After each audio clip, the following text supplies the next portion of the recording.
Machine তো অনেক company বিক্রি করছে, কিন্তু সেই মেশিন খারাপ হলে মেশিন সারাবে কে? কসমো মেশিনারিজ এমন একটি বিশ্বস্ত প্রতিষ্ঠান, যেখান থেকে আপনি যদি মেশিন নেন, তাহলে আমাদের টেকনিক্যাল টিম সেই মেশিনে কোনো সমস্যা হলে সম্পূর্ণভাবে সেটি সারিয়ে তুলতে পারবে।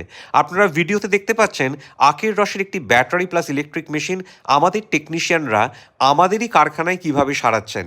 এটিই হচ্ছে কসমো মেশিনারিজ থেকে মেশিন নেওয়ার সুবিধে, আফটার সেল সার্ভিস সাপোর্ট। তার কারণ আজকের মার্কেটে বিভিন্ন জায়গায় আপনারা বিভিন্ন ভিডিও দেখছেন মেশিনের, কিন্তু সমস্যা হচ্ছে একবার মেশিনটি বিক্রি হয়ে যাওয়ার পর পরবর্তীকালে যদি মেশিনের সার্ভিস না পান, তাহলে আপনারা লং রানে ব্যবসাটি চালাতে পারবেন না। আমরা খেয়াল রাখি ভালো মেশিন প্রোভাইড করার সাথে সাথে ভবিষ্যতে ব্যবসা করতে গিয়ে আপনারা যদি কোনো রকম মেশিনারিজের সমস্যায় পড়েন, সেটাও যাতে আমরা সমাধান করতে পারি। Cosmo machineries paper plate, paper cup, আখের রস, বাতাসা, স্নোফ্লেক আইসক্রিম, হাওয়াই চপ্পল, এই সমস্ত মেশিনের টেকনিক্যাল সাপোর্ট প্রোভাইড করে থাকে।